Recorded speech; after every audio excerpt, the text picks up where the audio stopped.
Good evening to our staff members and to our gallery this evening.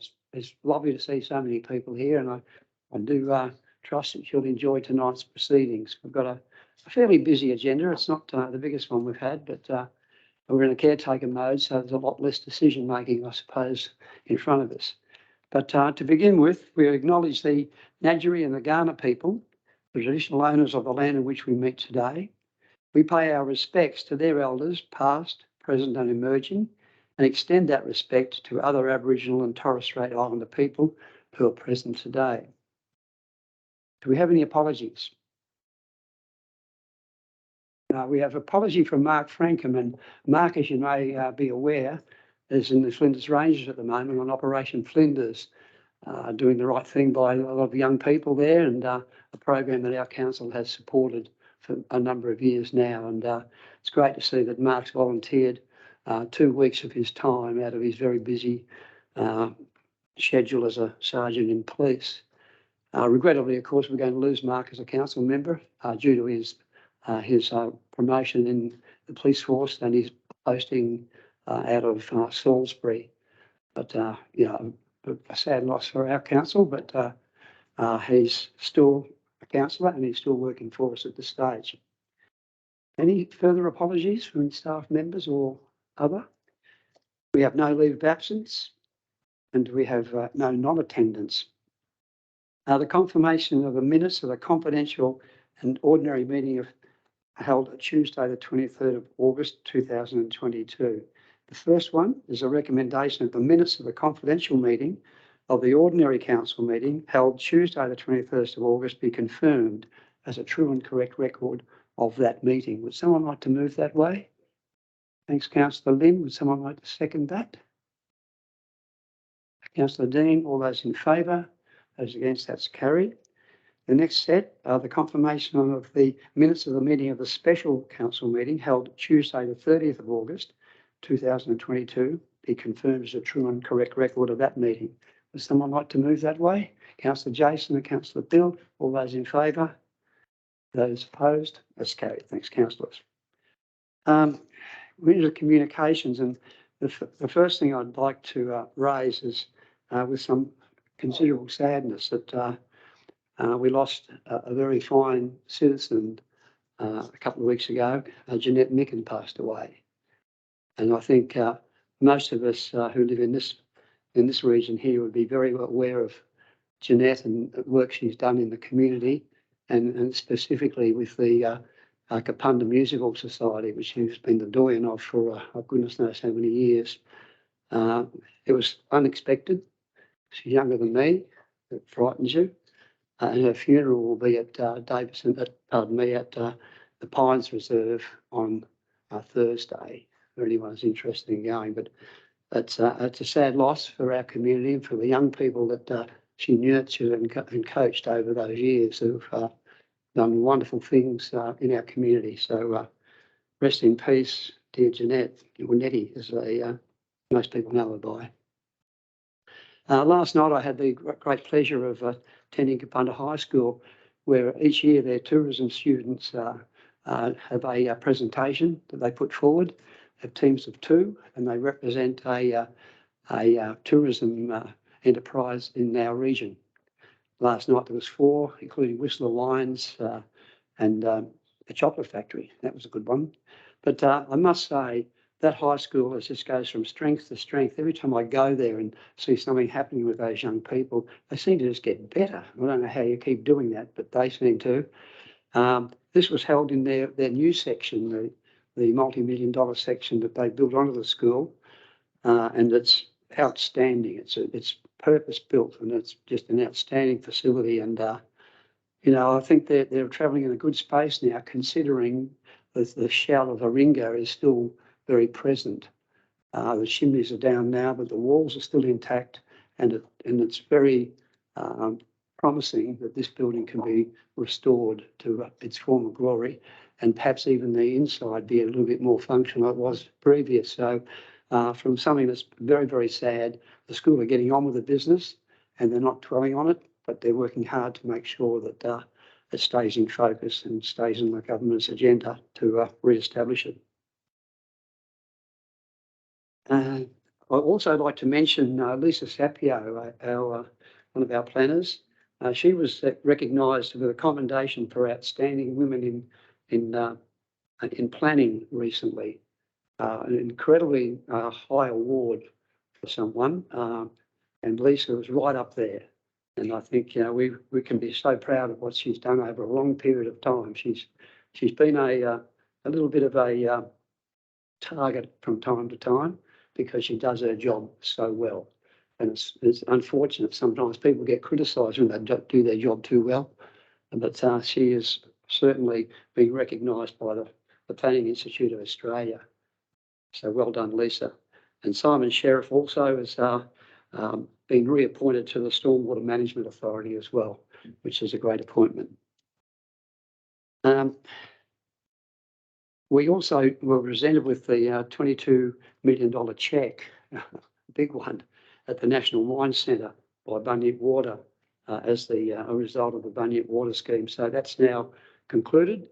The money's in the bank, and we can get on now with our business of the future. But that was a pleasant occasion. Are there any other reports from council members? Councillor Simon. Through the chair, I did listen to the Tana Gola's meeting of last month. I'm one of 805 people that actually listened to their YouTube recording, which is quite amazing.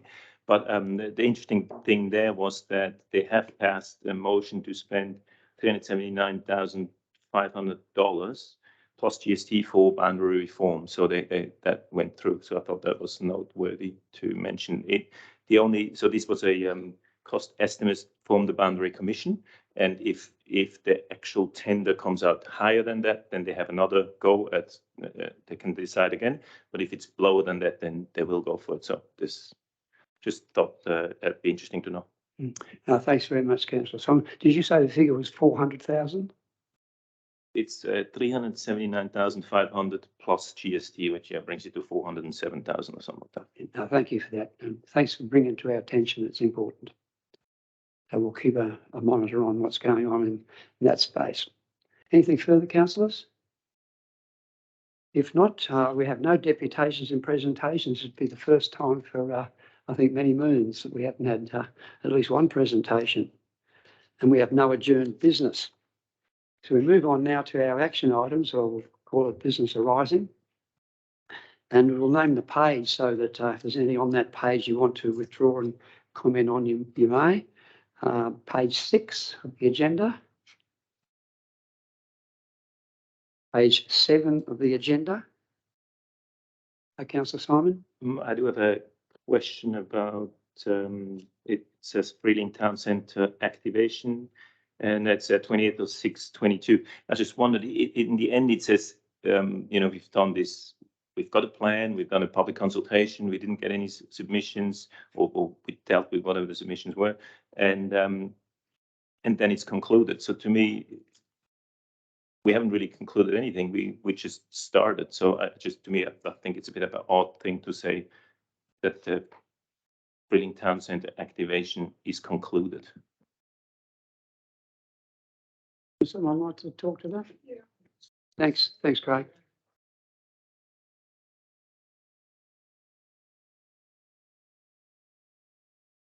Thank you for that. I think there was a bit of a double up as well, just that might be worth mentioning, as it was mentioned in two sections. So sorry about that. The reference to the project being concluded is really just that the document has been concluded. So that paperwork is effectively there now to be referenced in future projects and for future budget allocations when we come into the next cycle. So you might recall that the process that we went through had that minor issue with the public consultation. We went through and issued those letters. We didn't receive any further submissions, so that really effectively concludes that document, and we'll make use of it from this point. So it's really just to close out that part of the process, if you will, that is the reason for the complete reference being utilised. Thank you, Craig. Shows all that, councillor. Page 8. Councillor Peter. I noticed that there is one item there completed 23/8/2022, Gawler Water Reuse Scheme conclusion. Now,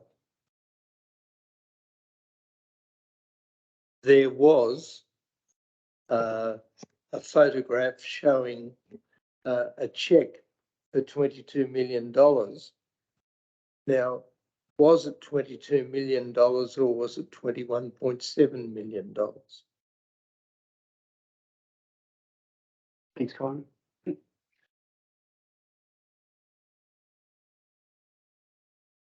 Thanks, and through the chair, just wanted to highlight there is an error at the bottom of page 8.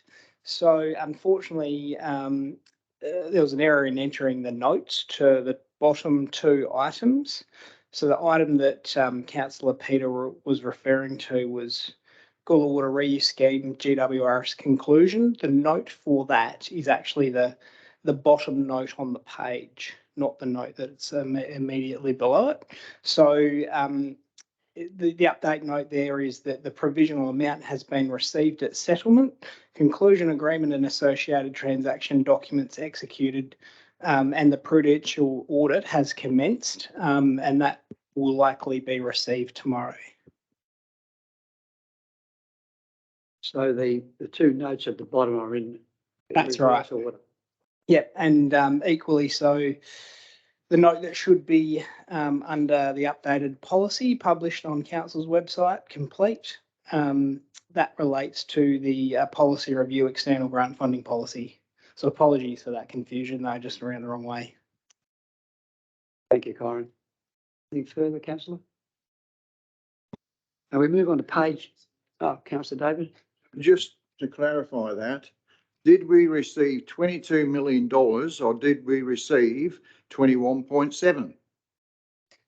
So the conclusion agreement that Council delegated authority for Mayor and CEO to execute refers to a provisional amount that is paid upon the settlement date, which is 31st of August. So an amount of 21.7 was paid as the provisional amount on that day. The settlement process then requires Council to do a prudential audit, which is currently underway.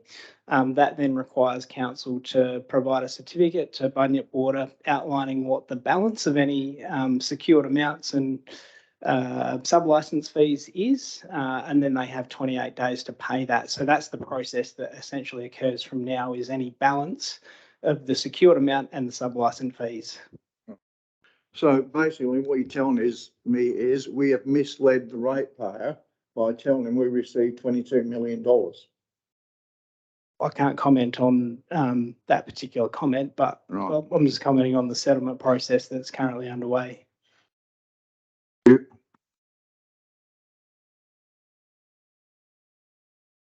Anything further on page 9, councillors?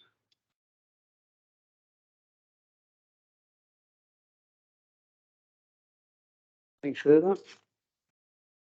Move to page 10, the top. Nothing there. Recommendations from committees. I don't think we had any committee meetings in the last 2 or 3 weeks. We move on now to a fantastic report, which is 10.1, the Freeling Supermarket. So great to see, and I'm sure Councillor Lynn and Councillor Mark would be pretty happy with this. Almost to the opening date now, I understand there's a little bit of bitumen to go down in the car park, and that's it. But what a wonderful asset for the town, a growing town like Freeling. And if it does for Freeling what the Foodland has done for this town, it'll be a great asset for the future. And it's a long way from where you were. The opening is now the 5th of October, a soft opening, and the actual grand opening is a fortnight later. So 15th, yeah. Everybody's just busting, waiting. Yeah, I guess it's the rain that sort of delayed the bitumen laying. I suppose that would be the case. Well, they thought Thursday. Carlo rang me last night, and he said he thinks that Thursday that it'll be fine enough to do it. So we'll see. Okay. Right, we move on to 10.2, councillors, the Rosebery Township Expansion Section 138 clearance update. Any questions in relation to that?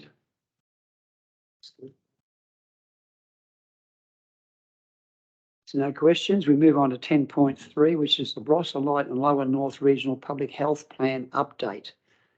You'll note there is a Lower North plan later in the agenda. This is the update to the current plan, if I'm correct. This is the new plan. Any questions in relation to this item? No questions. Thank you, Dorinda, for your report. Move on to Strategy Committee action updates, item updates. Are there any questions in relation to these matters? No matters. We'll move on to 10.5, a summary of the 2018-22 Economic Development Plan and panel actions.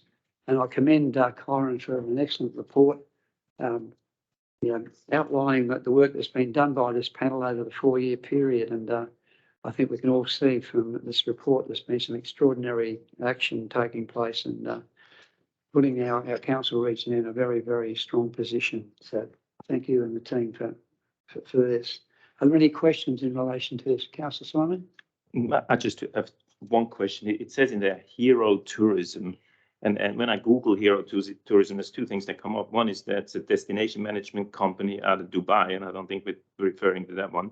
The other one is out of the Queensland Tourism Guidebook, some way of promoting tourism. So what is hero tourism?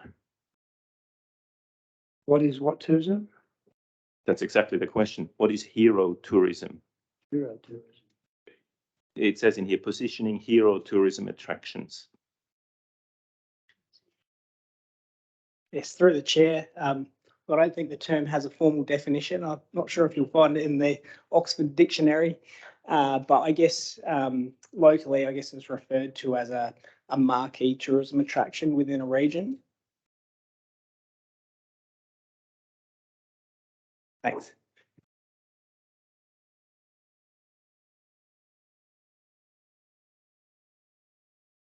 Thanks, Kyron.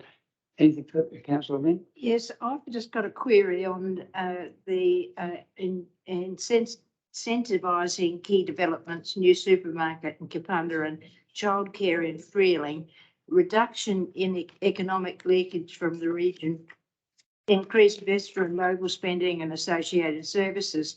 The childcare centre, I'd like to know where we're at with that.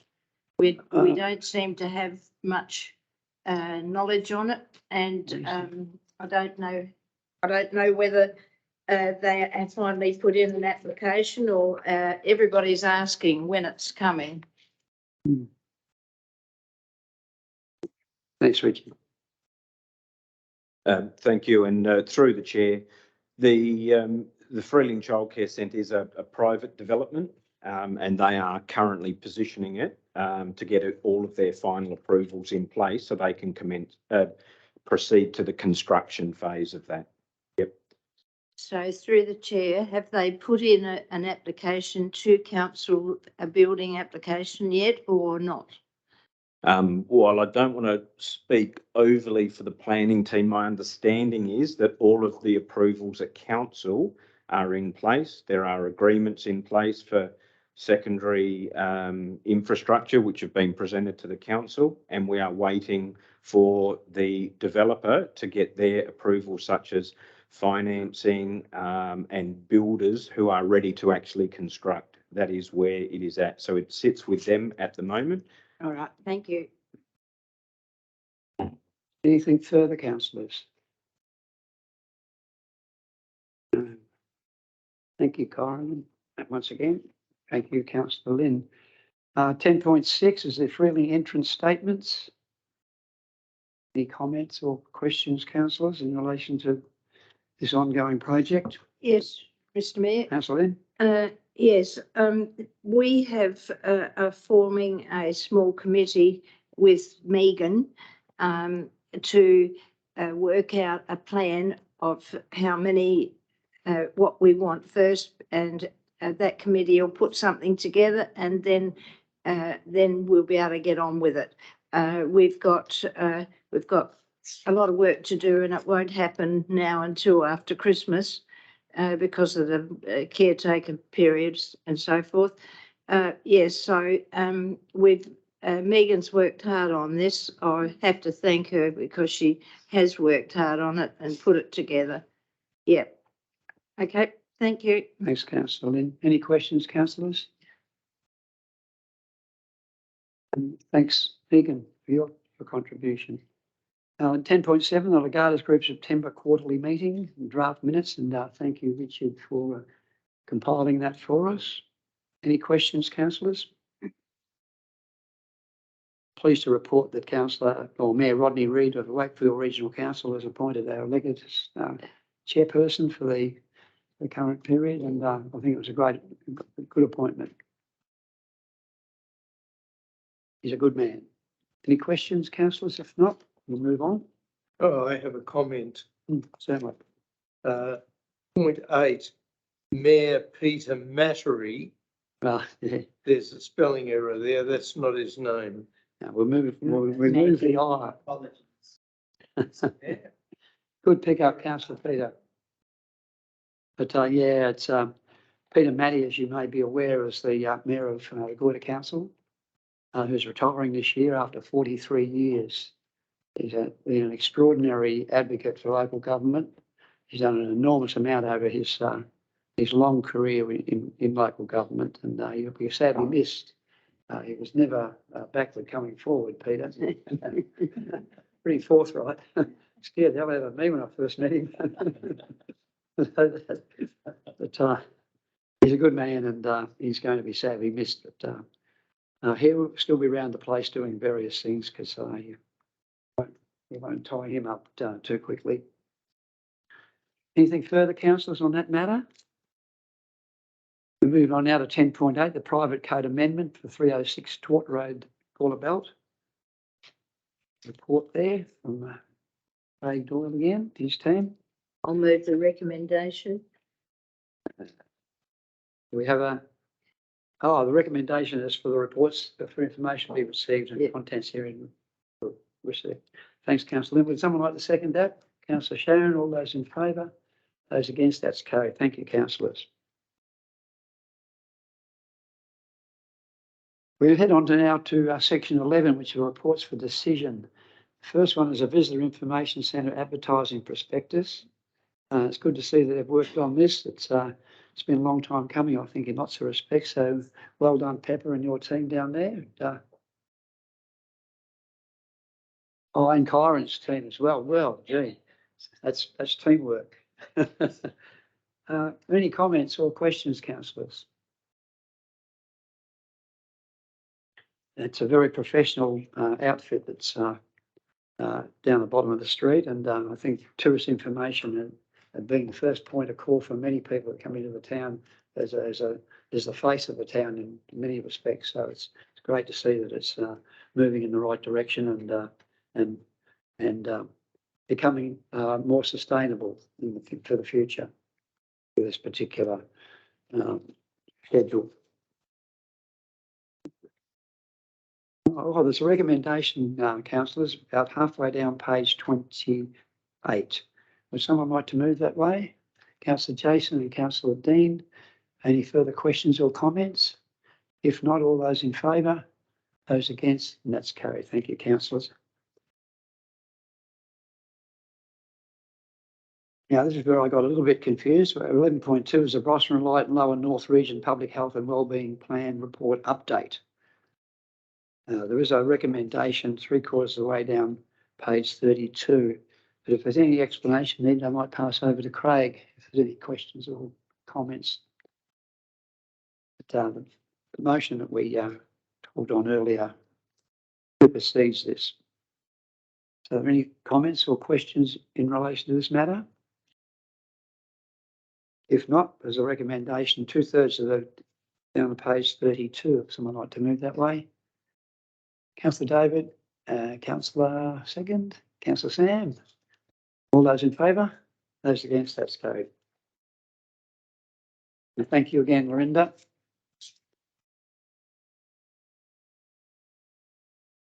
11.3, Local Government Finance Authority of South Australia election for a board representatives. There's a recommendation 2/3 of the way down page 36, and I must say I'm delighted that Nigel, our finance manager, is prepared to put his hand up for a very responsible position, and hopefully he will win that position as time goes on. There's a recommendation down there that Nigel for this. Oh, pardon me, councillors. We need there's two required. There's Dr. Nigel, and we need one other. So it looks like there's going to be a ballot.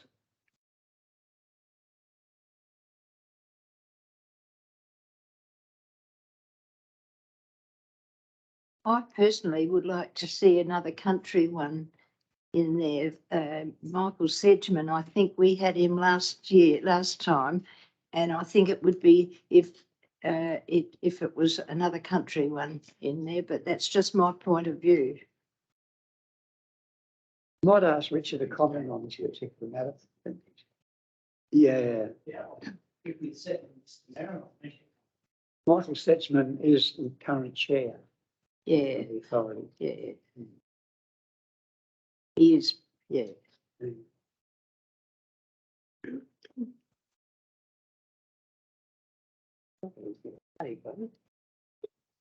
Thank you, Mr. Mayor, for the opportunity to comment, and my apologies to the councillors for the quality of the voting papers. Yeah, as you recall, Finance Manager Nigel Graves, the councillor nominated or agreed to allow Nigel to nominate for one of those two vacant positions on the LGFA board. The two current local government representatives are Mr. Michael Sedgman, who's the CEO of the rural city of Murray Bridge, and he is also the chair of the LGFA board. The second local government representative is Annette Martin, who's the manager of financial services at the city of Charles Sturt, and she also has been a long-term member of the board. So picking up Councillor Rystein's thread of thought, the chair of the LGFA board represents a rural and regional council, but that decision is for you to make.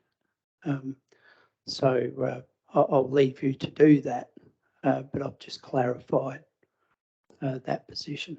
Thank you. Thank you, Richard.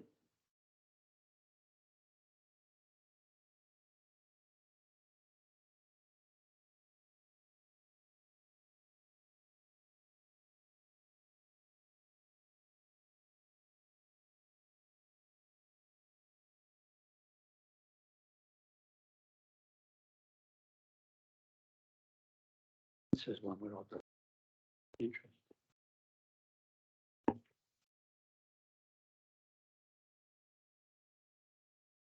Mr. Mayor, can I just ask a question of Richard? That Nathan Cunningham, is that our Nathan Cunningham? Yeah, it was put in by mistake. He was supposed to be nominated for something else, and they made a mistake. But he's at Yank.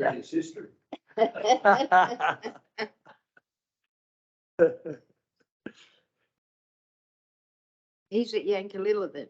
He's CEO at Yankalilla, that's right.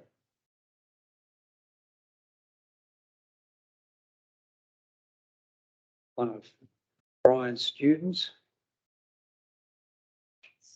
Might see him at the LGA AGM, mightn't we? I can announce the successful candidate as Michael Sedgman for the role on the Finance Authority. Councillors, we move on now to 11.4. Oh, sorry. Recommendation. Getting excited. Thanks, Councillor Peter. Would someone like to second that recommendation? Councillor David, all those in favour? Those against, that's carried. Thanks, councillors. Sorry, I got a little bit excited, but I might have to declare an interest and leave the room. 11.4 is the election of the Legatus Council's regional grouping of members representatives to SAROC, which is the South Australian Regional Organisation of Councils. So as I'm one of the candidates, I will leave. And 11.5. And I'll declare 11.5 also, councillors, because of obvious reasons there as well. So, thank you. I might call on Deputy Mayor Dean to check.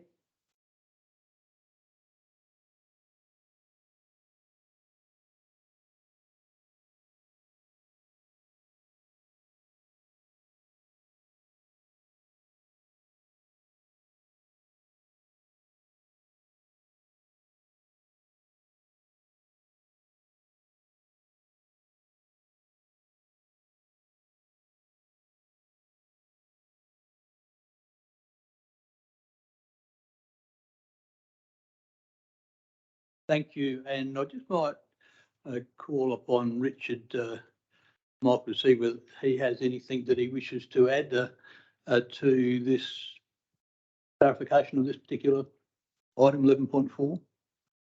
Thank you, Deputy Mayor Dean. I think the report says it's all.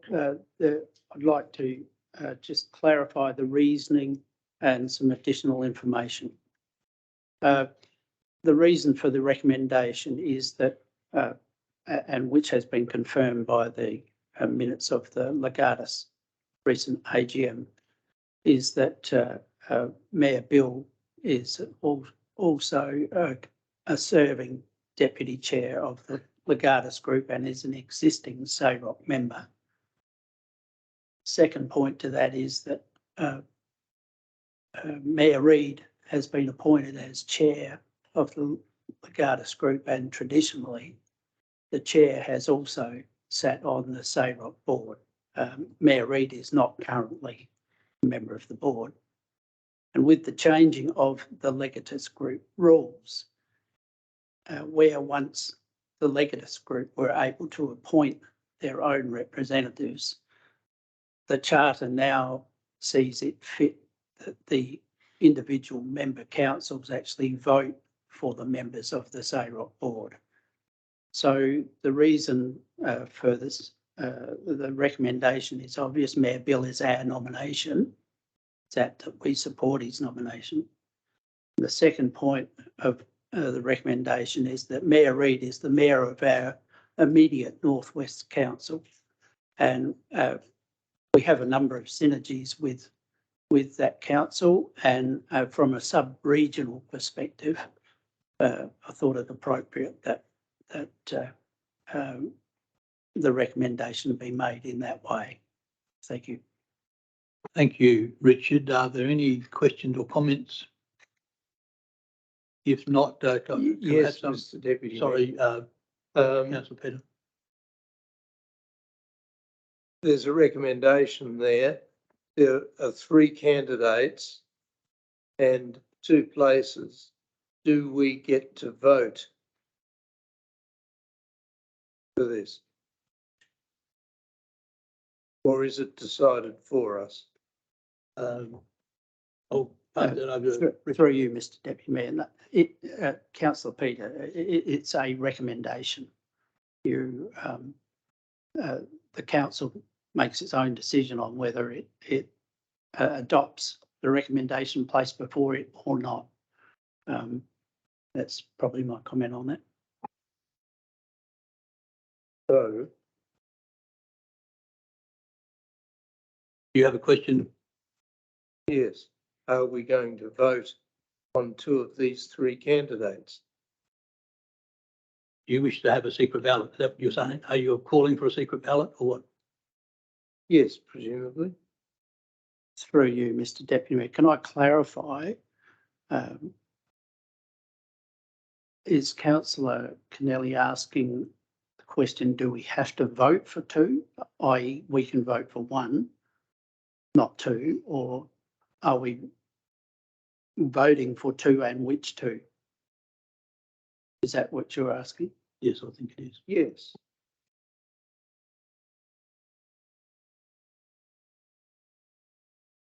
Okay, so wish of me that we have a secret ballot. That would seem to be the fairest to answer councillor Peter's question and concern. Yes. Sorry, councillor Jason. Just for the chair, just a quick question. I actually asked Richard Dodson this question the other day. Sorry, could you just speak into your mic a bit more? I'm having Sorry. trouble hearing you. I actually spoke to Richard Dodson on this point the other day, why the third person wasn't nominated. Probably not a bad option if Richard goes through the comment that he gave to me. Might help not muddy the water. Thank you for that, councillor Jason. You wish to do that? Would you do that, please, Richard?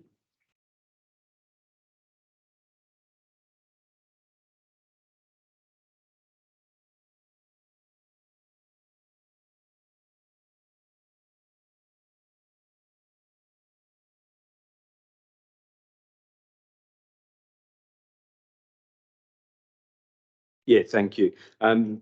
My commentary was very similar to what Richard Michaels was, which was that Mayor Rodney Reed was recently appointed as the chair of Legatus and is already carrying through as an as an unopposed mayor. So he will 100% be continuing in the role if elected.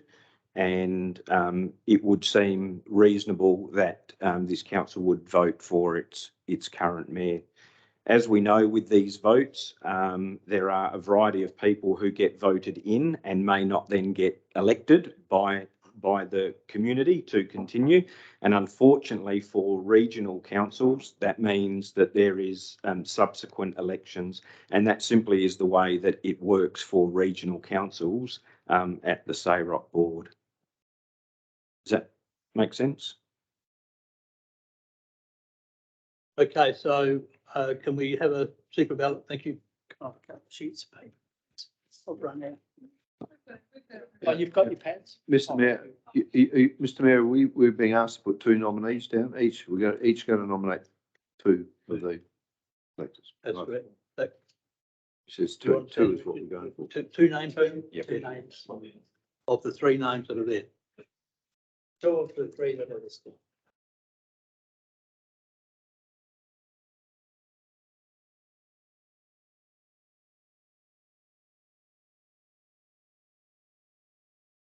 Thank you.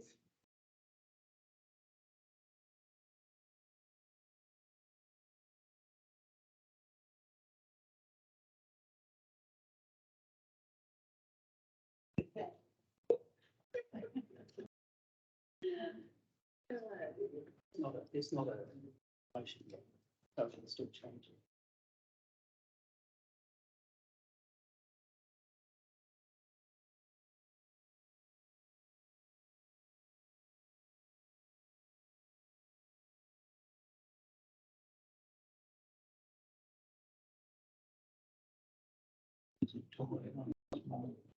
We're fine.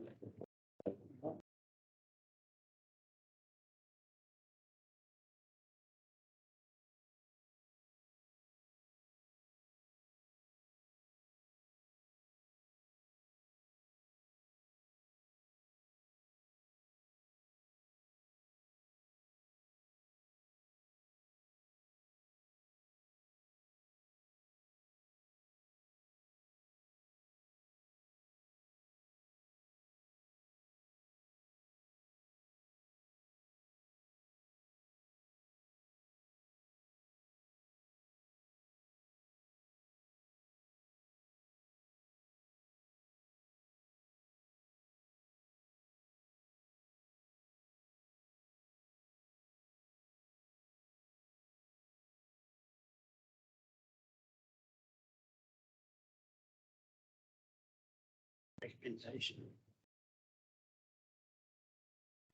On each of the two councils.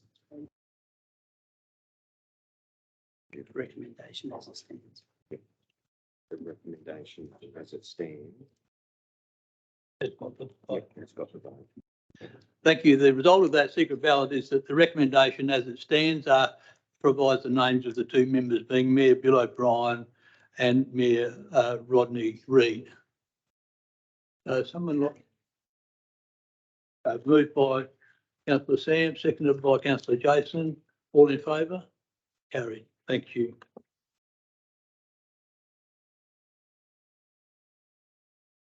We now move to item 11.5, election of Local Government Association of South Australia. And we have a recommendation that council supports the nomination of Mayor Bill O'Brien of the Light Regional Council as a candidate for the position of the President of the Local Government Association for the 2022 to 2024 period, and therefore lodges the council's vote by the completion of the LGA President election ballot paper accordingly. Any questions or comments? Someone like to move that? Moved by Councillor Burnett, seconded by Councillor Jason.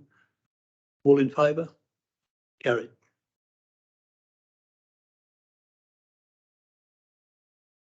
Okay, Bill back. I'll now retire from acting chair, and Mayor Bill will return.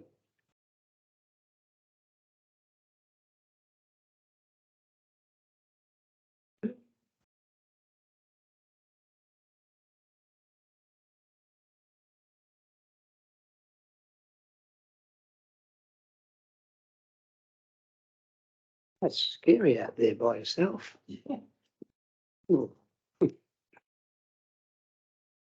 So, do I get to know the outcome of that discussion, or is it secret? Okay. Thank you, councillors, for your support. Much appreciated.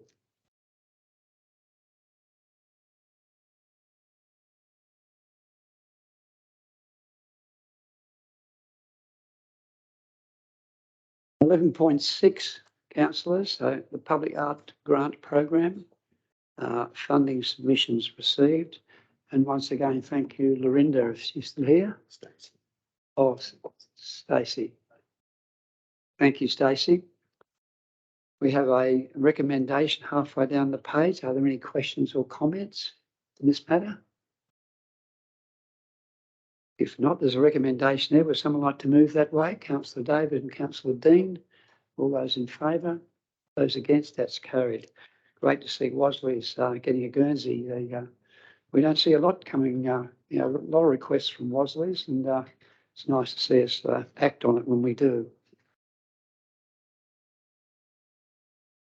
Although I understand there's a couple of roads over there at the moment that are in a bad way. 11.7, councillors, the policy review of the public lighting policy. This is pretty much a formality, but are there any questions in relation to this particular policy? If not, there's a recommendation halfway down page 60. Someone like to move that way? Councillor Peter and Councillor Sam. All those in favour? Those against? That's carried. Thanks, councillors. Moving on to 11.8, proposed street names by Villawood relating to the Roseworthy Township expansion and land division development application 22004468. Oh, some whole raft of names there. If there are any questions too, Lisa is here with us tonight as well, and welcome, Lisa. And we did acknowledge your great effort in the Planning Woman of the Year. That's fantastic and well done, much deserved. Councillors, are there any questions in relation to the raft of names? Councillor Lynn? Yeah, I just wonder where they got them from. Mars, I think. Yeah, someone stayed up late one night. Did you? Yeah, Thank you, Lisa. early explorers. Towns across England and Scotland. So that's where they've indicated a lot of that origin was. And they've also chosen a few local names associated with the area. That's very innovative, isn't it? Any further questions, Councillor Simons? I would like to make a comment. I'm a great believer and fan of the Garden City movement, and I must admit that poor old Ebenezer Howard would turn in his grave if he would know that this sort of development is in his name. But you know, you make what you will. You probably don't know who he is, but Ebenezer Howard was the guy that invented the idea of garden cities in 1898. He written a seminal book about it, and I can tell you he did not envision a development like Wilderwood. I can tell you that. Thanks, Councillor Simon. Further questions or comments? If not, we'll move on. Councillor Bill? Yeah, just some of those names are pretty long and difficult. I'd hate to be living on Garbatella Road and having to spell it every time. Yeah. Kitty Matt, God, I've trouble enough spelling close, let alone some of those names. Or should live on Smith Street. Eggplant.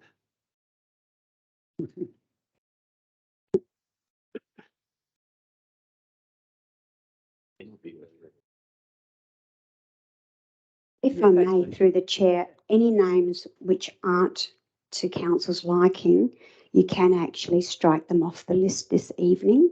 If there are a dozen, if there are 6, if there are 2 dozen you want me to scrap, we can, and I can go back to the developer. So these are not set in stone.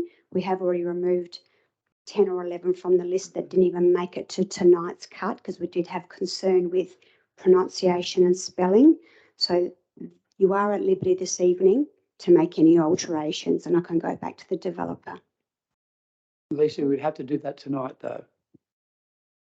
No, if you want to leave the whole matter and you want to defer it back to the developer with more guidance, but I would like some indication as to which ones in particular you don't like, and then I can take it back next month with those omitted and some new ones included. Councillors, are there any suggestions in relation to how we proceed with this? Well, Mr. Mayor, I'd certainly support simplified names on the not too long and simplified it. And it seems to me there's not a lot of relevance to our area in those names. That would be my only. Is there a consensus to that view, councillors? Because if that's the case, Lisa could take that back and this can report to come back a second time with some more simple names. If that's the view of the meeting. Do we have a consensus on that, or do we want to take a vote? I'm seeing a lot of nods. It sounds like a consensus. If I may, Bill, I move that we lay this on the table until the next council meeting and give Lisa time to provide feedback to the developers. Yeah, that's a great idea. We lay it on the table, councillors, for the next meeting. Yeah. You happy with that? We've got a mover and a seconder. Jason, all those in favour? Those against, that's okay. We'll lay it on the table. And thank you, Lisa. Mr. Mayor, that will go back to the developers for reworking. That's the whole idea. Yeah. Lisa, that's right. And come back here, right? Yeah.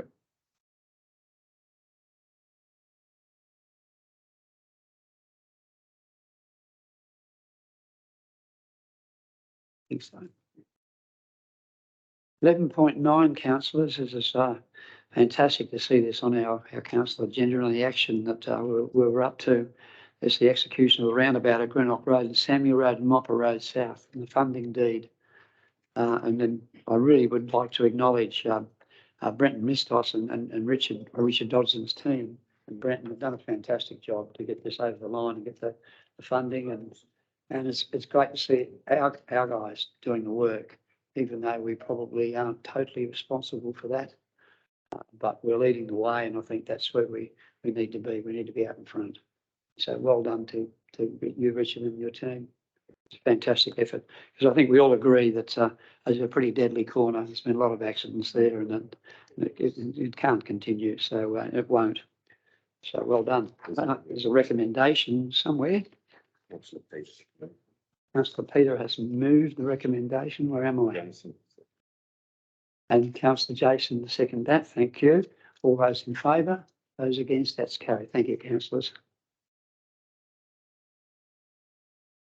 The Gawler River Floodplain Management Authority Annual Report.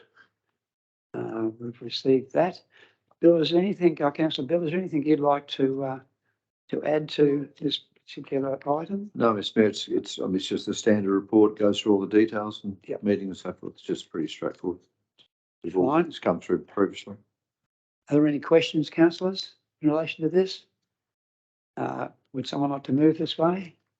Councillor Lynn, someone might second it. Just a comment. It's good reading, Bill. I'd take it. Yeah. At night? Well, I was thinking on the toilet would be a good one, but Yeah. Well. garbage in, garbage out, Bill. That's what it's all about. Oh, well put. Councillor Bill. Is there any further comments, councillors? I can be smart. Anything will do.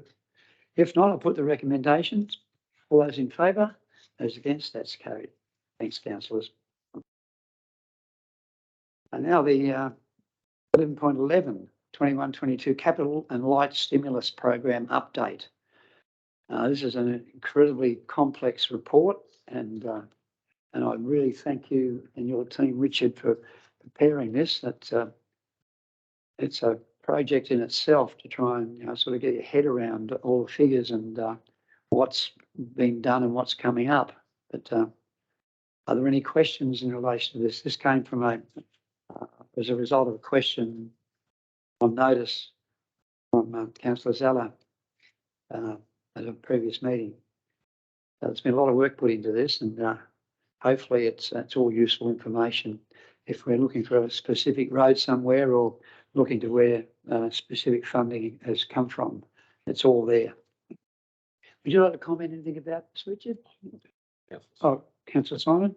I'll have a comment. I mean, since it stemmed from a question that I asked, I mean, yeah, it's a very good report and it does make things more clear.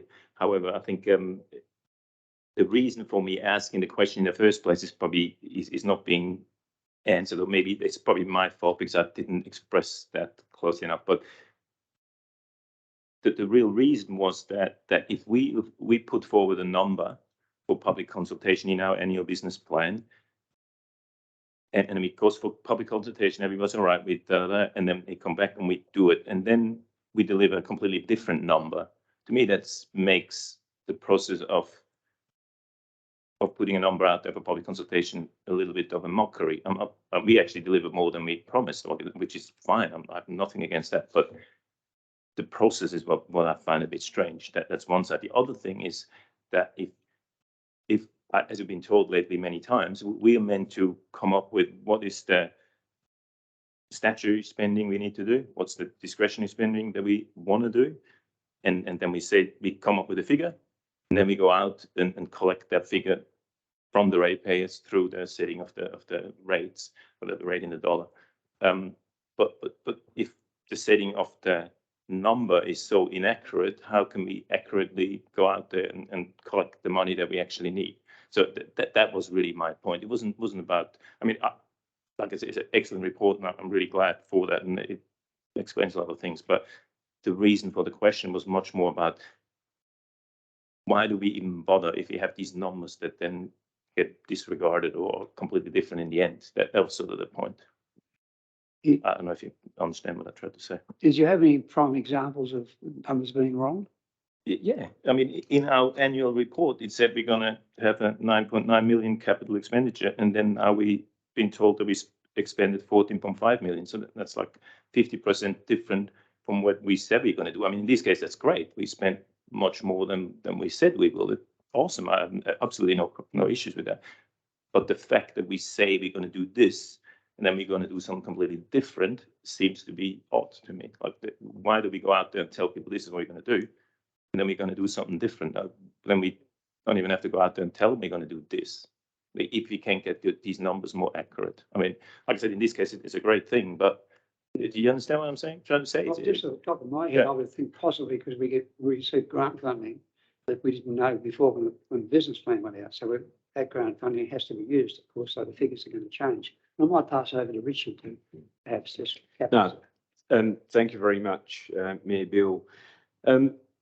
Firstly, there were items within the 9.9 million that shouldn't have been in there, and I think I outlined that at the last meeting. They were items that were part of the light stimulus program through the local government infrastructure partnership that were actually being delivered over a 2-year period. So to actually lump them all into the 1 year was actually an oversight in the preparation of the budget for that year. They're capital items, so they don't have the significant impact on the raising of rates, because the raising of rates is based on operational, the raising of operational money. So, you know, I think from that point of view that there is a slight separation between the two. But the real reason is that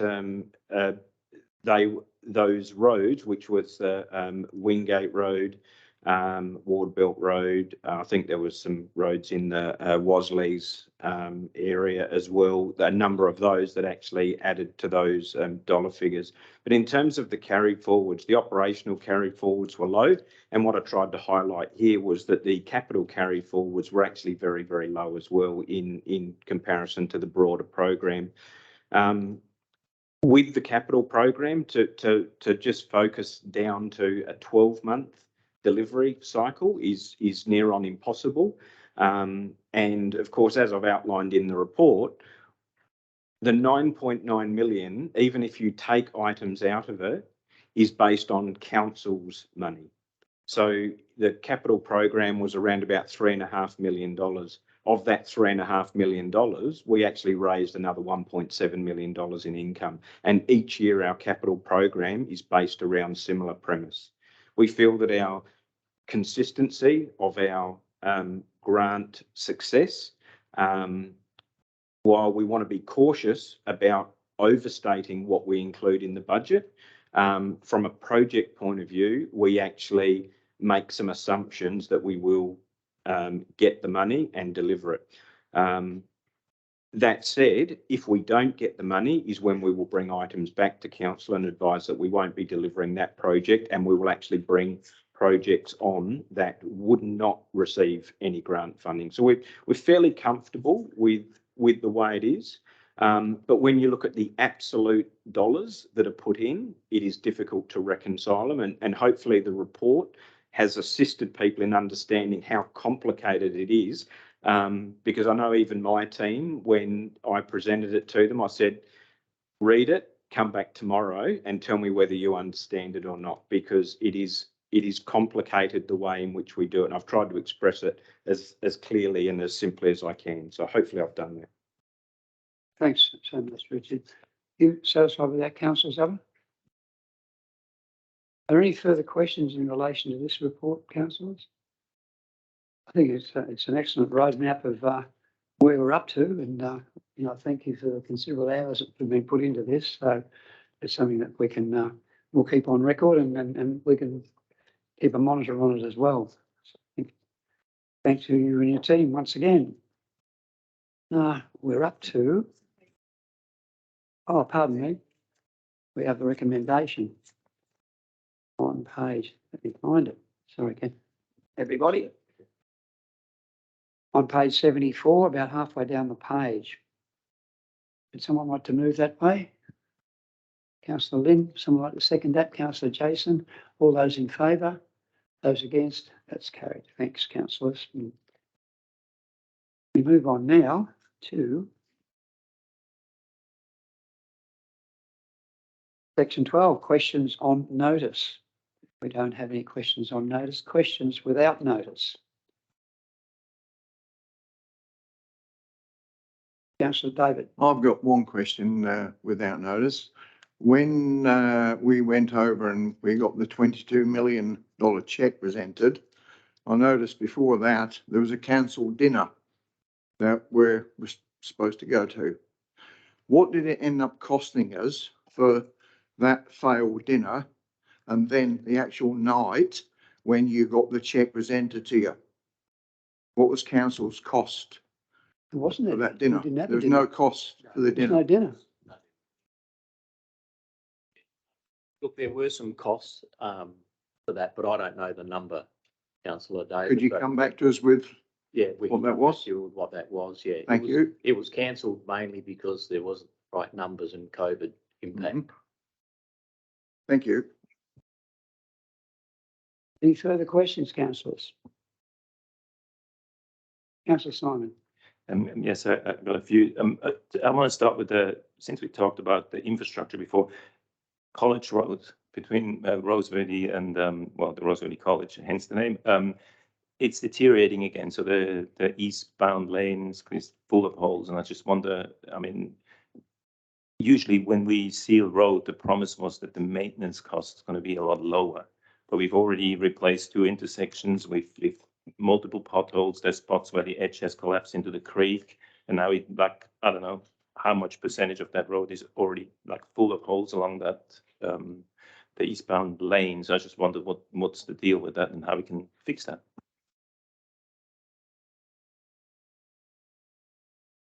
Thanks, Megan. Thanks, Councillor Simon. I've had a look at College Road myself, and what's actually happening with that is the road's deteriorating a little bit more than what we would expect because of the rain, a bit more water. There is going to be a patching program implemented for that road. Thank you, Megan. Councillor Simon. Can I ask something more to that? Certainly. There's a creek running along that road in literally the entire length, and everybody that lives around there knows that creek flows quite well in a wet year. So to build a road to literally just push road base into a running creek and then bitumen to the edge of it, that's going to fail. I knew it when they were building it. I told everyone, I said, like, look, this is going to fail. Because there's a creek running like literally next to the bitumen. Obviously, there's water going on, and it softens it up. One truck driving too close, and that's actually what happened many times. The whole thing collapses. So I just wonder, why are we building roads in a way that you can foresee they're going to fail? It's 1 year old, this road, and we already done all these things I just listed. Fixed 2 intersections, multiple potholes, collapsed sides, and now literally lots of bits are already fallen apart again. To me, that seems like bad investment. If I'm all for sealing roads, and it's a great road to be sealed and all that sort of stuff, but can we spend a bit more and make it so it lasts? I mean, that seems to be much better investment than doing something half-assed and then it falls apart after 1 year. Yeah, you made a very good point, Councillor Simon. I might handle that to Richard's team or to Megan. I think you've probably answered. Thanks. Comments are noted. Thank you. And did you have any further, Councillor Simon? Absolutely, yes. Where do we go? So I've noticed that in Gawler has a meet the candidate session for all their, they got 4 mayoral candidates for 1 spot, obviously, and they got I think it's 19 or 20, or not 23 actually, candidates for 10 spots on council. So they do a session, and I think it's a great idea. I mean, I think it's exactly what should happen. So I was just wondering if there's any chance. Well, I should ask, why are we not doing it, and if there's any chance that we could still organize such a thing. I do have to say that I've talked to many councillors there, and I've talked to the council there as well. So it is a tradition that they're doing that. Nobody can remember when it started, but it's been years and years ago. And there's always a mediator there. And last year was Anne Moroney from the RDA, which I'm sure we all know who she is. And I actually had a chat with her, and she would be willing to do such a moderation this year if the council was so willing to actually organize such a thing. So I just want to put that out there. Ask if people would be willing. That it would be a voluntary thing. Not everybody has to show up if people don't want to come, whatever. But I think it would be a great thing for council and for transparency and for public exposure and all that sort of stuff. Plus, it is totally in line with the Electoral Commission's mandate or whatever, to say that councils should do anything they can to encourage people to vote and to be informed and to participate, which this would be another avenue to do such a thing. Richard, I might pass to you. Thank you, Mr. Mayor. Thank you, Councillor Simon. Traditionally, this council has not taken part in that program. That's all I can say to that. Secondly, the council was presented a report earlier in the piece with a proposed elections program or a program of events, and such an event wasn't included in that program. So that's probably all I can say to that too, at this point in time. Thank you. Yes, I'm not quite sure where to take this from here. Is there any comment anyone else would like to make? Thanks, Councillor. Thanks. Yes, it's not a bad idea, but I think it would have to be in the various wards. You'd have to have one in Kapunda, one in Hewitt, and probably one in Greenock or something like that. Or, you know, something like that. So you probably want to do. Otherwise, I don't think you'd see any Hewitt people coming up to Kapunda because they don't know where it is. No, it's, Through the chair. Through the chair, I'm just thinking we could leave it to go into the next election as an item to be discussed before the next election. yeah, we're put on the spot a little bit to sort of want us to organise that for now. Around the table, what's the view? Straw poll. No view. Well, I think Richard, okay, I've just had advice and Richard has answered the question. So it looks like a report will come back to the next council meeting in relation to how we would go about this. But if anyone wants to organise it themselves, they can do that. There's no harm in that, but there'll be a cost involved, and that's where it becomes tricky. So in other words, we're not going to have one. Well, if you want to have one, you can, but you'd have to organise it. That's what it sounds like. For all of us, so. Yeah. Oh, okay. Otherwise, the council and the administration have made their call. They've said that, you know, this is not on the program that was approved by the council some time back. Is that correct?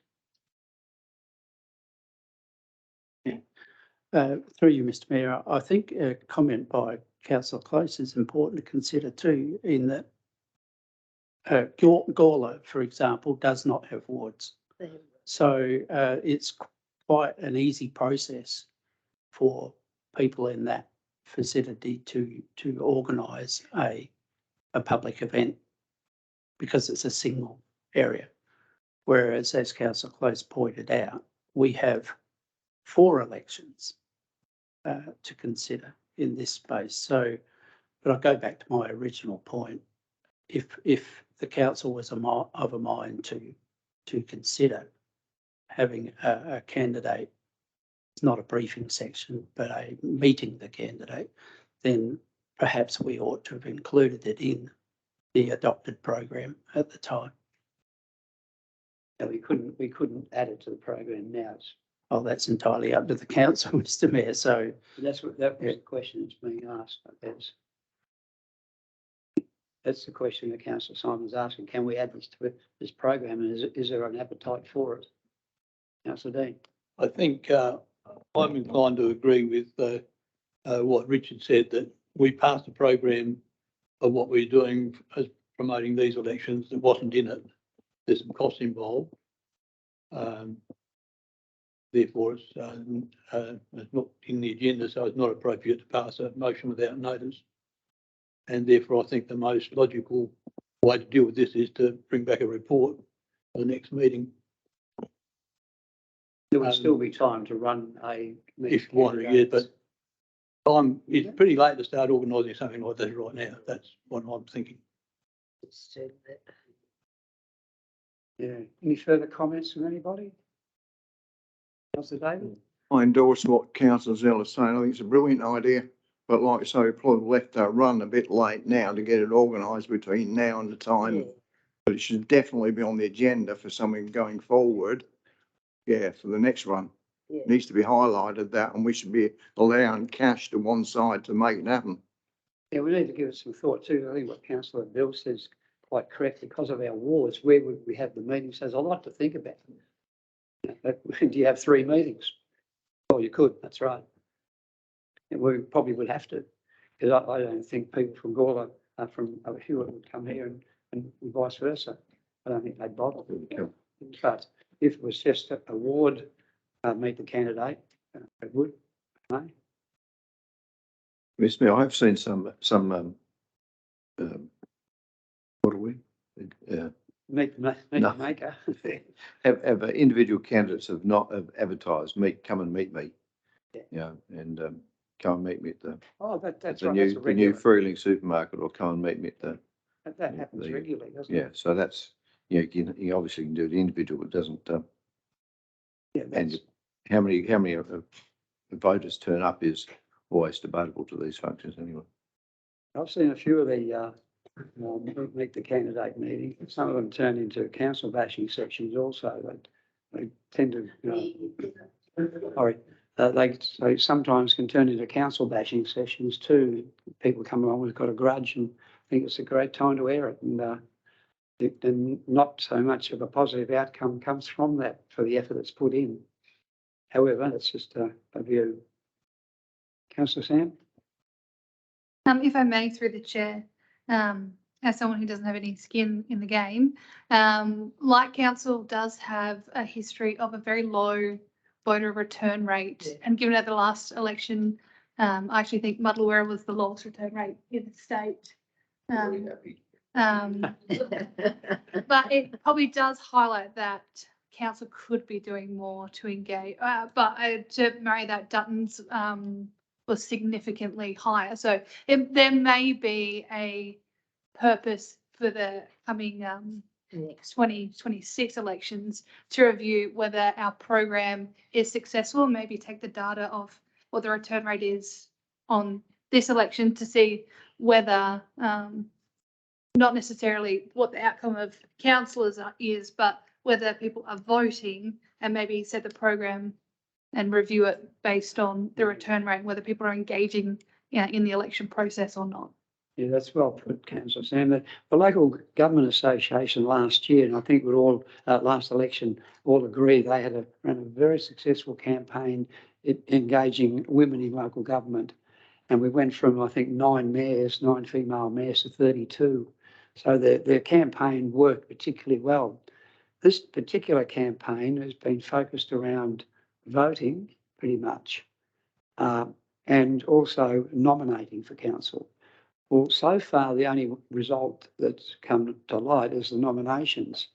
And quite frankly, they're disappointing. There's 2 councils in the state that had no nominations for mayor. 2, not 1, 2. And the Copper Coast Council, for example, only had 9 nominations for 10 councillors. It couldn't even get a full council. So the nomination part of the promotion for this particular election hasn't worked particularly well in lots of areas. So I'm hoping, against hope, that the second block of this is the voting, and people will get out and vote. I mean, Councillor Simon has been heavy on that right from the very beginning, and I commend that. Part of our strategy throughout the year has been having something on our website all the time about coming out and vote. So hopefully that's going to work, and people will get out and vote. We don't want to be the lowest in the state. We need to encourage people to get out there, but we've got to give a good reason, I suppose, as well. But I think this time we will. We've got a great range of candidates, lots to choose from, and we've got elections in each ward. We've got elections for mayor. So, people have got something to vote for, and hopefully they'll get out there and do it. But that hasn't totally answered Councillor Simon's question in relation to the meet the maker, but I'm not sure if we're in the best position to do it this year. Anything further, councillors? Just on that, there's nothing stopping though candidates that want to get together to meet the public on their own back. Nothing at all. Fair enough. Not to my understanding anyway. I can't see. In fact, I'd almost encourage it. I think it's good to get out there. It's just that it's not a formal meeting and there's no cost involved to the council. I don't think any of the ratepayers would be too worried about that.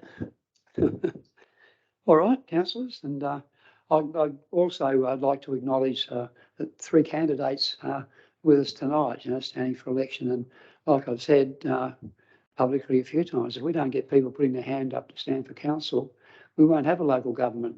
There won't be one. So we've got to support it in every way we can. And there's 5 candidates. Oh, I'm sorry. Gentlemen, I missed you over there. I shouldn't. So that's a good turnout for us, and now we've got to make sure local government is represented, and people understand the importance of their local council, because it is important, and we know that. That's why we're here. Moving on now. Oh, you got another question? Yeah, I got still a couple. There's been a, let's say, a rumor out there about some of our managers getting brand new cars. So I would love to nip that in the bud and have that publicly declared, and so that we know what's going on. Brand new cars.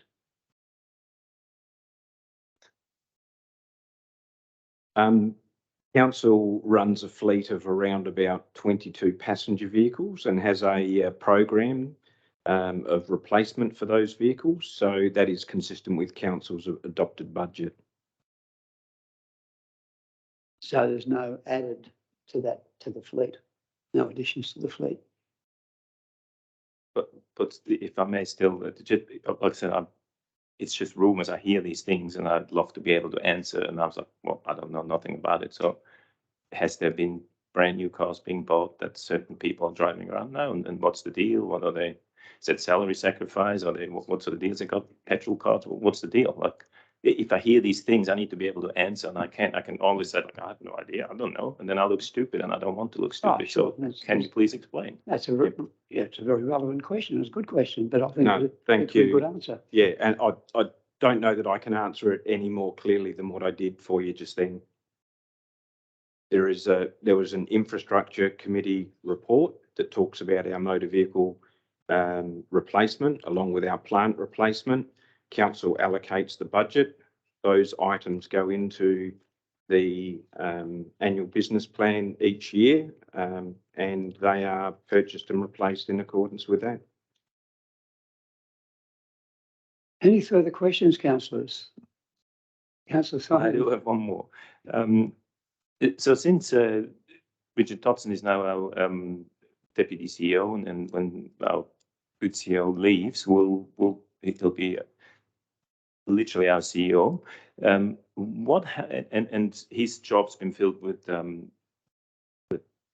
underneath. So yeah, with Megan. So what happens if Richard Dodson doesn't get to be the CEO? What is he going to have to leave the organization, or is Megan going to be demoted, or how would that work? That's a fair question. It's been in the back of my mind too. And mine. Oh, thank you, James. Sure. Thank you. Through the chair. So Richard Dodson's been appointed as acting CEO, and Megan Renzel has been appointed as acting General Manager of Infrastructure and Environment. Upon the completion of the recruitment and appointment of the CEO, if Richard is unsuccessful, then he will return to his current position, and so will Megan as well. So there'll be no job losses, and hopefully we wouldn't lose Richard if that was the case as well. So thank you, Jane. That's the process. Any further questions, councillors? Yeah, just one further question, Mayor Bill. Getting back to Councillor Zeller's question about new vehicles, obviously there's criteria set on what vehicle we need to do a certain job. And is there a limit on the upper limit on what vehicles are purchased, on what accessories go onto those vehicles for outside council use, and who pays for that? My understanding is the vehicle program comes up at the infrastructure meeting, and that's when that's discussed, and the fleet program is adopted. Oh, June, there you go. Through the chair. So yeah, each year we put up, the vehicle fleet management sort of process and what vehicles are going to be purchased within council budget with regard to individuals being given council-owned vehicles. The private use is calculated and is deducted from the individual's salary. So they pay for the private use, And then the council use is, of course, at council's cost.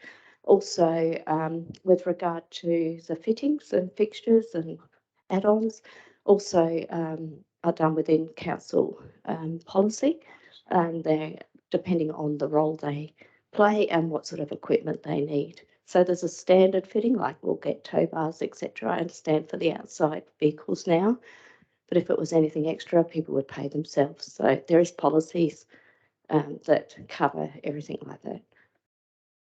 Thank you, Jan. Thank you. Councillor, is there any further questions?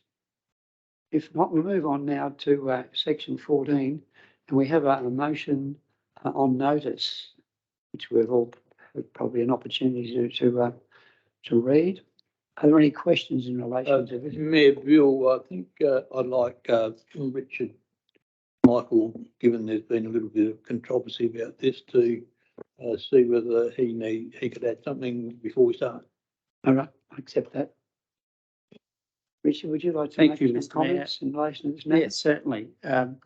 As we can see, there was a motion on notice included with the this meeting's agenda, and once the agenda was published, a question was received from one of the candidates actually in relation to that, and we considered that question in the context of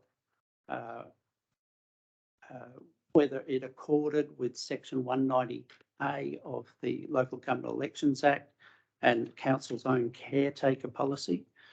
We had a fairly extensive view of that and came to the decision that we don't believe that the inclusion of that notice of motion contravenes either that section of the Act or indeed the council caretaker policy. There's a number of reasons for that. We subsequently contacted our legal advisor on that matter, and Felice de Agostino of Norman Waterhouse has agreed with our interpretation of the motion on notice in comparison to section 91A and the caretaker policy. So her view was that the motion does not convene either, and therefore doesn't present us a problem in considering that. Thank you, Richard. We can feel comfortable in discussing this now, councillors. Are there any questions in relation to this matter? Councillor David? Just on that, we've been told before that DIP T are responsible for this road. Is that still the case? So any spending on that road should be provided by DIP T. Correct? Thank you. Question? Councillor Simon? Yeah, I would like to make a comment. I mean, I think it's a great motion. It's absolutely urgent, and I think, yeah, couldn't come soon enough. The thing that it doesn't really bother me, but we didn't just get one letter, we got two letters, and I had some people expressing their concerns to me, not through emails with the council. It's just if this contravenes the Act or if it's legal or not is, in my opinion, entirely besides the point. What it is, and it's proven by the reaction we got from the public, is that it does look a bit strange. The timing of this motion looks a bit odd, because we could have done it last month, we could do it next month. It's not like it doesn't need to be done right now, but that a motion of that magnitude and that sort of importance is held right now. It just looks, obviously, since we can see we get two letters. We never get any letters about anything about an agenda. We get two this time. So obviously the optics of that is not optimal. So therefore, I would have thought, just with good common sense, be like, oh, maybe we'll wait till next month to put that on. But obviously that hasn't happened, and now it's here, and I'm fully supported and all that. But it's just, I think the optics are quite wrong, and we should have known that. Now, there's one more other little thing that I thought was a bit odd as well, is that whenever motions or notice gets sent, you have to send 5 business days prior to to the meeting, you have to send it into the administration so they can include it in the agenda. Usually every single time, CC in all the elected members. We did not get CC'd into this motion to being passed into council administration. So to me, it was like a surprise to see it on the agenda. Whereas if we would have known before, we might have been able to talk about it beforehand, and maybe we could have, come to a better solution. However, like I said, I fully support your motion. I think it's great, and yeah, well, obviously we should do it. Thanks, councillor. So you made some very good points there. And I think these are always learning curves for us, aren't they? Everything's a bit new, and it comes up like this. We only have elections every 4 years, and to work out that caretaker policy and the timing of things as well. We can't just not do any business, but we've just got to be very careful what business we do. And certainly when it comes down to dollars, I think that's the ones that we really tend to where our focus lies. And sometimes things like this, which are really not orientated to financial matter, it's a social matter. It's something that's important to the town. And I agree wholeheartedly with some of the comments that Councillor Jason has made. If we can save one kid, one person on that crossing, who cares about a caretaker policy? Let's get the job done, and that's really important. I didn't see from the residents' perspective anything out of the ordinary with this. I think it was just like normal council business, but obviously some people did, and that's what we've got to listen to that. And it's been raised and it's been taken to fairly high levels to find out whether the actions that have been taken are correct. And they are correct, so we owe it to the community now that we know this is a legitimate motion in a legitimate council meeting in a legitimate time frame. We should be able to discuss it. Councillor Jason? Just through the chair, just to obviously talk on this. Obviously, timing can be construed however you want to look at it. I understand your view. Obviously, for myself, as I stated, I do have a business 2 doors up from the pedestrian crossing, and it was a very close call when I put this in. We almost had a fatality the day that I spoke on this and put this through. With regards to it going through to all the elected members, I actually approached Dean because I hadn't put a motion in before. So hence why it's actually a joint motion. So I took his advice. We then had a street meeting with Richard Dodson, and everything went together, a bit of to and fro-in, bit was backwards and forwards. And we were very close to not getting in on time, which might be one of the reasons why I didn't go to all the elected members. Apart from that, there's nothing hidden. There's no other sort of scenario to look at apart from the safety. It's purely for safety. Yet another close call, and timing, however you look at it, needs to be done. That's my view. So that's where I stand. Thanks, Councillor Jason. Any further questions or comments? Councillor Dutton? As the third member of Dutton Ward, I was a bit disappointed that there was a street meeting organised for this, and I wasn't invited to it. Yet 5 years ago, I can remember yourself, myself, Ian Trelagan, and another chap standing here crossing the road like Abbey Road with a newspaper, and that's where all this initiated from. So I was a bit put out not to be invited to the street meeting. And people said to me, they noticed the meeting going on, how come you weren't there, Councillor David? And I said, because I wasn't invited. I can't answer that, I'm sorry. Councillor Bill? Thanks, Mr. Mayor. I mean, this has been brought up with detail before. Is there any comments from Megan or Richard about the current situation, or do they just need to keep prodding, or have they spoken back to the council?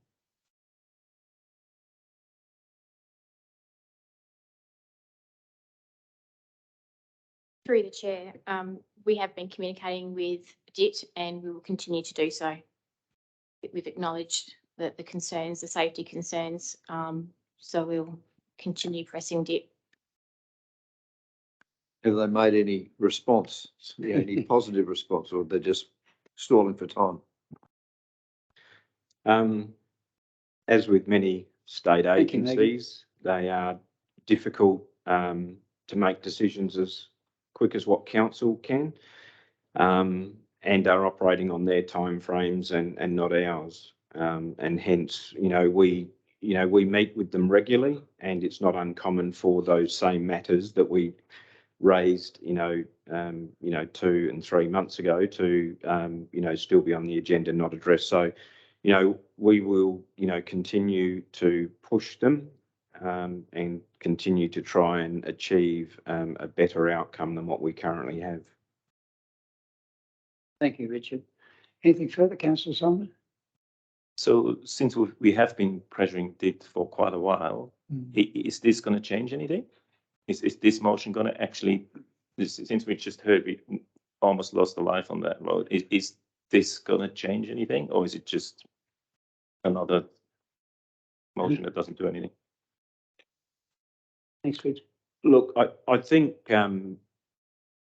any formal motions from council that you can take through to an agency always add weight to its consideration, definitely.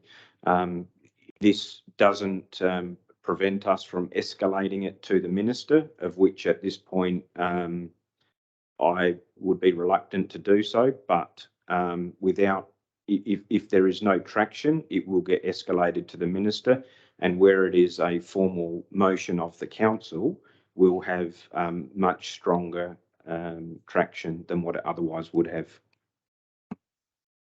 Thank you, Richard. Anything further, councillors? If not, we've got a motion there. Would someone like to move that way? Councillor Jason, someone like to second that? Councillor Dean, any further comments? If not, I'll put the motion. All those in favour? Those against? That's carried. Thank you, councillors. And thank you, Councillor Jason and Councillor Dean. And let's hope we can get some action quickly, because it is, as they say in the textbooks, it's an accident waiting to happen, and that would be rather a tragedy. I think, if my memory serves me correctly, I think it's the only pedestrian crossing outside the metropolitan area in country South Australia. So we don't want to be the prime example why they shouldn't exist in other places. They were very reluctant to put it there in the first place. It took us, I think, nearly 5 years to get that pedestrian crossing in there. We're finding out through experience, of course, that perhaps it's not the best measure we could have in place, but work's been done on that, and hindsight's wonderful, but we had a start, and I think some of the improvements that can be made around there, even as it is, would make a heck of a difference to the safety aspects of that crossing. The planter boxes, perhaps the car parking spaces there, they're the two probably main culprits of people not being able to see people walking out onto the road. Also, the speed limit down the main street perhaps could be an issue as well. But and the police surveillance there every now and again wouldn't hurt. Only takes 1 or 2 to get booked, and it gets the word gets around very quickly, and people will start to either slow up or stop when they have to. So hopefully we can get some action with this, and it's good to see it out in the public. We've finished with that one. We've got no motions without notice. We're up to confidential items. We have nil.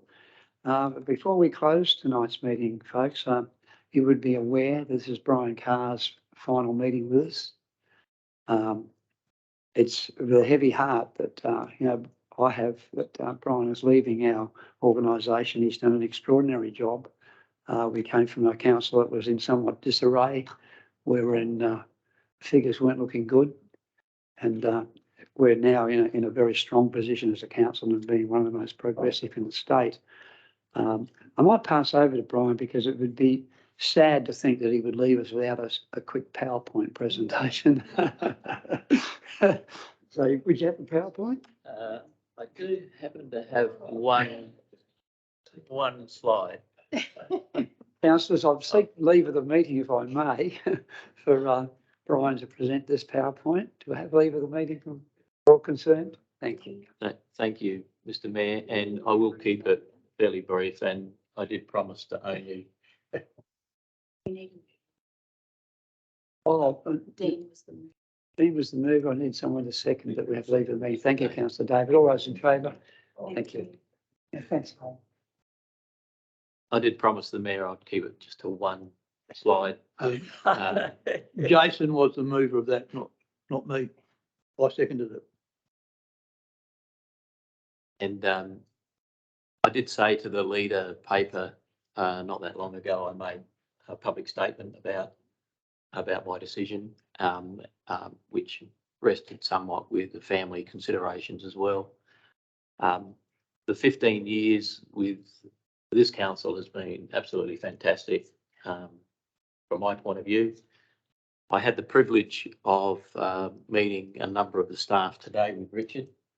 Richard and I met with a number of the staff, and I just want to thank Richard and the general management team and the staff for working with me for those 15 years. I want to thank Terry for putting up with me for 15 years. I want to thank Stacey for helping Terry put up with me for 15 years. But it has been a fantastic journey, and I think the leader article captured quite a bit of my views about this organisation and about this community. And I think things like community empowerment and observe the community actually achieve some great outcomes, like the Farm Centre, like the Kapunda Bowling Club, like the Hewitt Centre. A lot of placemaking that's happening, Roseworthy. You got the Kidman Rise, development of Freeling, supermarkets, which are Kapunda and now Freeling. There's been a lot of entrepreneurial projects. It was mentioned tonight about Bunya Water, and whilst 21.7 million has been received, there's still a prudential report that needs to be delivered to this council, and that will explain the difference, if there is a difference, but there's more than likely to be not a difference, but a bit more. So that's like a reconciliation process. Tourism has certainly been picked up in recent times, and I think that promises to be something really exciting for this whole region. But I did ask the finance people, particularly Dr. Nigel. I think he's a classic find for this council. He's exceptional.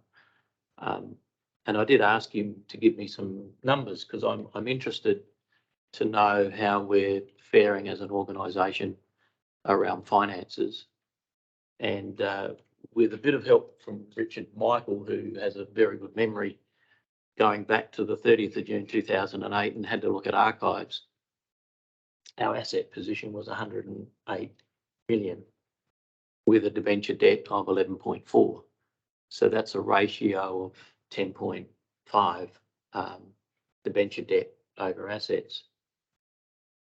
Fast forward to September 22, and to the credit of this council and the community, the assets are now 250 million. And we saw in Richard Dodson's report today how he's been leveraging funds to get more output. But the debenture debt's only 3.2, which means the ratio is 1.3 when you go debenture debt over assets, which is a sterling effort for this council and councils before this to achieve that sort of a result, which says to me, and the reason why I wanted to do this was to be able to say to this council, and I think Richard can say to future councils, that we do have the cash flow capacity to do Bunyip 2 as we deliver on those agreements. However council wants to support drovers in the future, whatever decisions it wants to make post the election, it has the capacity to do that. It also has the capacity to embark upon that balance sheet restructure that Megan and Richard Dodson brought to a workshop, seems like 2 years ago now, but the long-term planning and the long-term positioning of this council is in really good shape.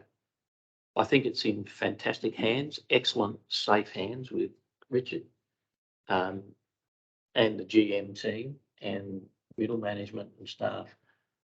We got great depth here, and the transition has been seamless. And I want to thank my team for helping me with that transition. I've had to shift my head to be out of public life after being in it for 40 years, and that's sort of a significant paradigm shift for me. But I do wish this council and future councils of this community all the very best. I believe it is a very bright future here. So thank you very much.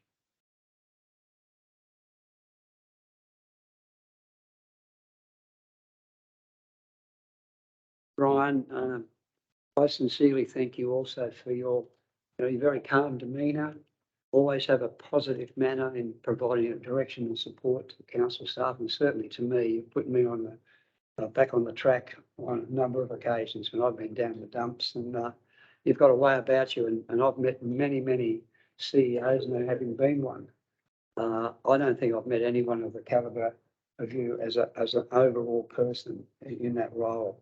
And it's with a very sad heart that we say goodbye as our leader. But you've got a life to lead, and you've got a wonderful little family, and you've got some issues with young Charlie at the moment, and I feel for you very much with that. And I know you'll work through it with the way you are. But it's been a great privilege for us and for me to work with you for 12 years. 12 years now. And I can still remember that first day when I met you, and I thought, "This Brian Carr, who's this Brian Carr?" I heard all about him, but I didn't know him. And but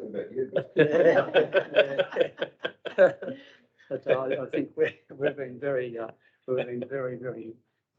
lucky to have someone like you, and the manner in which you empower your staff. I mean, to have 4 general managers now outside as CEOs and other councils is a great effort. That's bringing people up through the ranks, and what better way to do it? And now we've got Richard, and Richard understands the business. He's had a good mentor, and tonight I think Richard, you did a terrific job in taking the questions and fielding those. It reminded me a lot of the bloke this side of me. So looking forward to working with you as well. But again, Brian, thank you so much for what you've done. And when we look at those figures up there, it says it all, doesn't it? If I could just say one more comment, you just triggered my thoughts. Light Regional Council has been a great fertile ground for local government in this state. When you consider James Miller as the Chief Executive at Adelaide Plains, Nathan Cunningham as the Chief Executive at Yankalilla, Richard Dodson will be acting CEO at Light Regional Council. It's a very, very good contribution that this council has made to the local government sector. And I just wanted to sort of underscore that. And I know other members of the general management team here are contributing to the state of South Australia with innovative programs. And, we heard tonight about Simon Sheriff being on the Stormwater Management Authority. We've got Dr. Nigel going on the Local Government Finance Authority. I know Kyron contributes a lot to the wider circle as well in local government, so does Craig.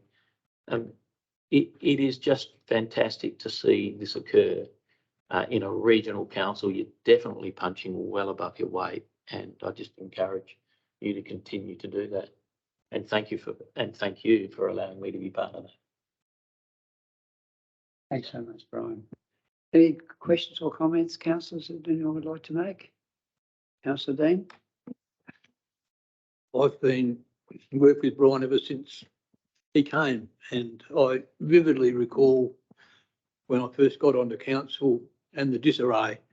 Our then CEO was on suspension. There was following a raiding of the offices which occurred during the election period, and Richard was holding the fort while we got someone to take over the role.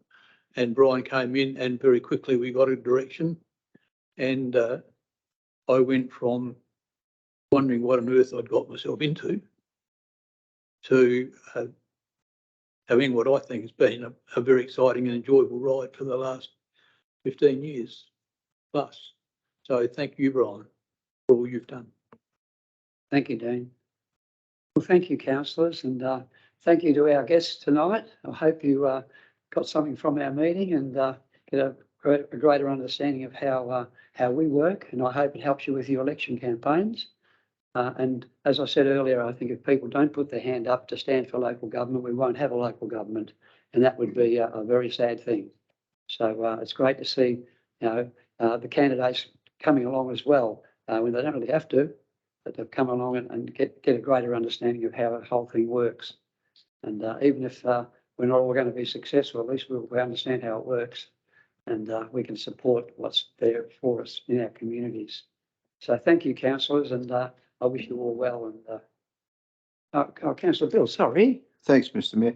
Mr. Mayor, if we had a move, I'd like to move I follow Dean's thing to move a vote of thanks to Brian, official vote of thanks. I think we really ought to. Yeah.